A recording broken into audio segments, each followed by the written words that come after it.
अगर आप ज्ञान के मामले में पीछे नहीं रहना चाहते तो हमारे चैनल पर इसी तरह की वीडियो देखते रहिए। श्री कृष्ण कहते हैं कि ज्ञानी व्यक्ति को कभी कोई नहीं हरा सकता। दोस्तों, भारत भूमि एक ऐसी भूमि है जहां पर अनेक प्रकार के दिव्य चमत्कारी पेड़ पौधे आज भी मौजूद है। भारत में माता के आशीर्वाद से आज भी ऐसे ऐसे पौधे, चमत्कारी जड़ी बूटियां हैं जिनके माध्यम से हम सोना निर्माण भी कर सकते हैं।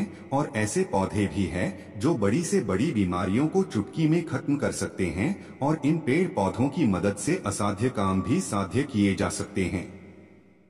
आज के इस वीडियो में मैं एक ऐसे पौधे के बारे में बताने जा रही हूँ जिस पौधे में साक्षात ब्रह्मदेव, विष्णु और शिव जी विराजमान रहते हैं। जिस वृक्ष के बारे में मैं आपको बताऊंगी उससे घर में शांति बनी रहेगी। इसके साथ ही इसकी लकड़ी का एक ऐसा खास प्रयोग बताऊंगी जिससे आपकी विधि भिन्न प्रकार की समस्याओं को आप चुटकी में समाप्त कर सकते हैं। और जिस वृक्ष के बारे में मैं आपको बताऊंगी उसे जंगल की आग और शान दोनों ही कहा जाता है।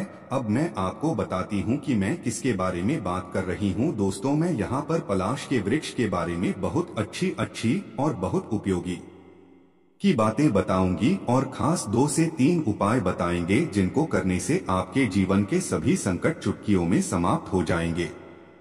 पलाश को आयुर्वेद में अमृत भी स्वीकार किया गया है। ऐसा माना जाता है कि प्राचीन समय में सोना निर्माण भी इसी से किया जाता था। लोग पलाश के वृक्ष से गड़े हुए धन को भी प्राप्त कर सकते हैं। पलाश के वृक्ष से आप अपनी किस्मत चमकाइए। अगर ये वृक्ष आपको कहीं भी मिल जाए तो छोड़िए मत, क्योंकि भविष्य में ये वृक्ष आपको कहीं ना कहीं तो मिल ही जाएगा। हमारे द्वारा बताए गए उपाय को करके आप अपने जीवन के सभी संकटों से मुक्ति पा सकते हैं। तो एक बार तो आप इस उपाय को जरूर ही की जगह दोस्तों जरूर आजमाइएगा। इससे लाभ ही लाभ मिलेगा। यदि इसके पत्ते को पीसकर महिलाओं को पिला दिया जाए तो इससे गर्भ धारण भी हो जाता है। जिन माताओं और बहनों को गर्भ नहीं ठहरता है उन्हें पीसकर पिला दिया जाए तो मासिक धर्म के बाद गर्भ ठहर जाता है। इसका तांत्रिक प्रयोग यह है कि इस वृक्ष को करके आसमान को देखने पर दिन में भी तारे नजर आते हैं। और लेकिन एक शर्त है कि सफेद पलाश का ही वृक्ष होना चाहिए। ऐसा कहा जाता है कि पलाश के कंद के साथ दिन तक अगर किसी को खिलाया जाए तो जन्मों की कमजोरी उसकी खत्म हो सकती है। आयुर्वेद के अनुसार गलत खानपान से आपका रक्त दूषित हो जाता है तो पलाश उसी गलत खानपान के जो दूषित प्रभाव है उसको खत्म करने में काम आता है।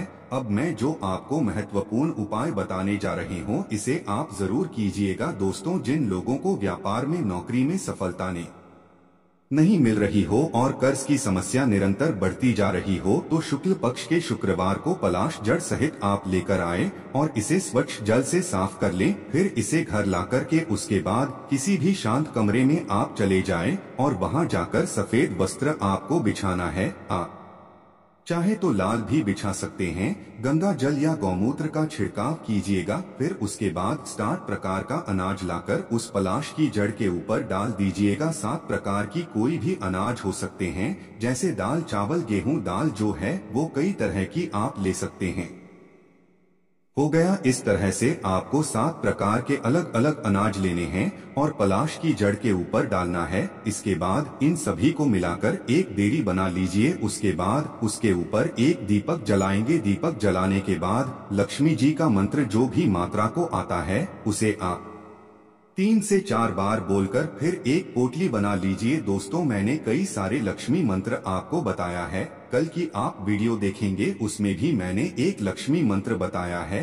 किसी भी लक्ष्मी मंत्र को आप बोल सकते हैं। 3 से 4 बार बोलिएगा। फिर एक पोटली बना लें और उसके बाद इसे आप अपनी तिजोरी या पर्स में, जो आप जहां पर आपका गला है, अगर आप व्यापार करते हैं तो गल्ला होगा, वहां भी आप इसे रख सकते हैं। इतने मजबूत और संपन्न हो जाएंगे दोस्तों कि मैं आपको क्या बताऊं। आपके घर में तेजी से धन आना शुरू हो जाएगा। धन बहाने मार मार आपके घर आएगा और धन का अभाव तो बिल्कुल ही खत्म हो जाएगा। इसके बाद 7 दिन के बाद आप उस पोटली को खोलें और उसमें जो अनाज था उसे आप गौमाता या किसी भी पक्षी को खिला दीजिए। और जो पलाश की जड़ थी उसे आप फिर से उसी में, यानी कि अपनी जो तिजोरी है या फिर आपका पर्स है या गल्ला है, वहां पर रख दीजिए। एक चीज का ध्यान रखें कि कि पोटली के अंदर ही आपको पलाश की जड़ को रखना है।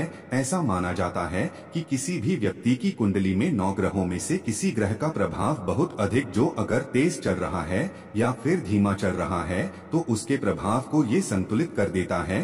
अगर किसी व्यक्ति का कोई भी काम सही नहीं हो, हर काम उनका बिगड़ रहा है, तो ऐसे में आपको पलाश की एक छोटी सी लकड़ी लीजिए और उसे चांदी के ताबीज में भरकर अगर वो व्यक्ति धारण कर लेता है तो उसके सभी काम होने शुरू हो जाएंगे। ताबीज को आप शनिवार के दिन ही पहने तो शनि की पीड़ा दूर होगी। रविवार को धारण करते हैं तो सूर्य की पीड़ा दूर होगी। एक और खास उपाय आप सभी को बताती हूँ। अगर आप नवग्रह की पीड़ा से को प्रभाव से बचना चाहते हैं तो पलाश के पुष्पों, गुलाब के पुष्पों, चमेली के बोसको और तुलसी के पत्ते, जी हाँ दोस्तों ध्यान से सुन लीजिएगा, पलाश का पोस्ट, गुलाब का पुष्प, चमेली का और तुलसी के पत्ते से स्नान करने से, यानी कि जल में डालकर उस पानी से आप स्नान कर लीजिए। यह प्रयोग बिल्कुल लाभकारी सिद्ध होगा। तो यह लगातार 21 दिन तक आप करके देखिएगा। इससे आपके ग्रहों के जो को प्रभाव है वो तुरंत ही समाप्त होना शुरू हो जाएंगे और 21 दिन के अंदर सभी ग्रहों के